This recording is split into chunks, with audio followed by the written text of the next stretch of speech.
السلام علیکم ورحمۃ اللہ تعالیٰ وبرکاتہ۔ معزز ناظرین کرام، جیسا کہ آپ کو معلوم ہے کہ اللہ تبارک و تعالیٰ نے ہمیں اور آپ کو ماہ رمضان المبارک جیسی نعمت سے نوازا، اور ہمارے درمیان جو اس وقت مہینہ چل رہا ہے وہ ماہ رمضان المبارک کا مہینہ ہے۔ ماہ رمضان المبارک کا مہینہ بہت ہی رحمت، برکت و عظمت والا مہینہ ہے، اور اللہ تبارک و تعالیٰ کا کروڑا کروڑ احسان ہے کہ اس نے ماہ رمضان المبارک کے روزے فرض فرما کر کے ہمارے لیے تقوی اور اپنی رضا کا سامان فراہم فرمایا۔ اللہ رب قدیر قرآن پاک میں ارشاد فرماتا ہے دوسرے پارے میں، سورہ بقرہ کی آیت نمبر 183 میں ارشاد باری تعالیٰ ہے، یا ایھا الذین آمنوا کتب علیکم الصیام کما کتب علی الذین من قبلکم لعلکم تتقون، جس کا ترجمہ ہے کہ اے ایمان والو، تم پر روزے فرض کیے گئے جیسے تم سے پہلے لوگوں پر فرض کیے گئے تھے تاکہ تم پرہیزگار بن جاؤ۔ شریعت میں روزہ یہ ہے کہ صبح صادق سے لے کر کے غروب آفتاب تک کھانے پینے اور جماع سے رکنے کا نام روزہ ہے۔ اس آیت مقدسہ میں فرمایا گیا ہے جیسے تم سے پہلے لوگوں پر فرض تھے۔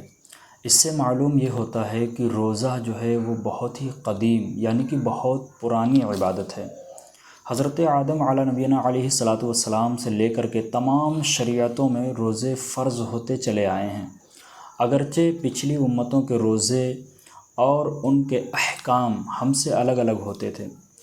یاد رہے کہ روزے جو ہیں وہ 10 شعبان المعظم سن 2 ہجری میں فرض ہوئے۔ اس آیت کے آخر میں بتایا گیا کہ روزے کا مقصد تقوی اور پرہیزگاری حاصل کرنا ہے۔ روزے میں چونکہ نفس پر سختی کی جاتی ہے اور کھانے پینے کی حلال چیزوں سے بھی روک دیا جاتا ہے،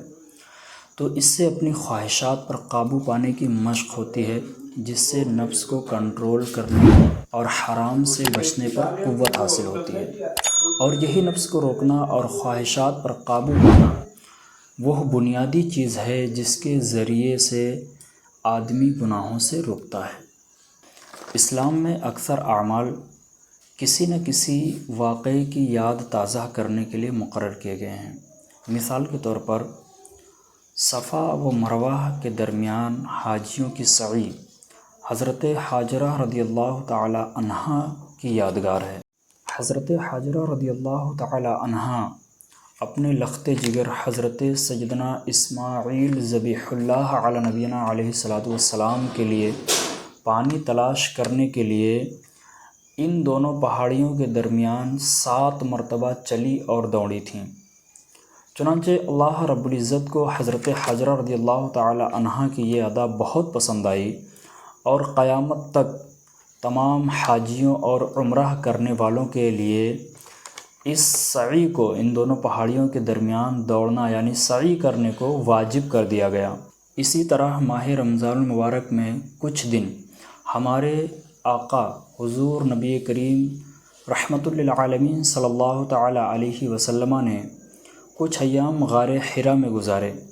اس وقت حضور صلی اللہ تعالی علیہ وسلم دن میں کھانے پینے سے پرہیز کرتے اور رات میں ذکر الہی میں مشغول رہا کرتے تھے، تو اللہ تبارک و تعالیٰ کو اپنے پیارے محبوب صلی اللہ تعالی علیہ وسلم کی یہ ادا بڑی پسند آئی، اور اللہ تبارک و تعالیٰ نے ان دنوں کی یاد تازہ کرنے کے لیے ماہ رمضان المبارک کے روزے فرض فرما دیے تاکہ اس کے پیارے محبوب صلی اللہ تعالی علیہ وسلم کی سنت قائم رہے۔ توحید و رسالت کا اقرار کرنے اور تمام ضروریات دین پر ایمان لانے کے بعد جس طرح سے ہر مسلمان پر نماز فرض قرار دی گئی ہے، اسی طرح سے ماہ رمضان المبارک کے روزے بھی ہر مسلمان مرد و عورت عاقل و بالغ پر فرض ہیں۔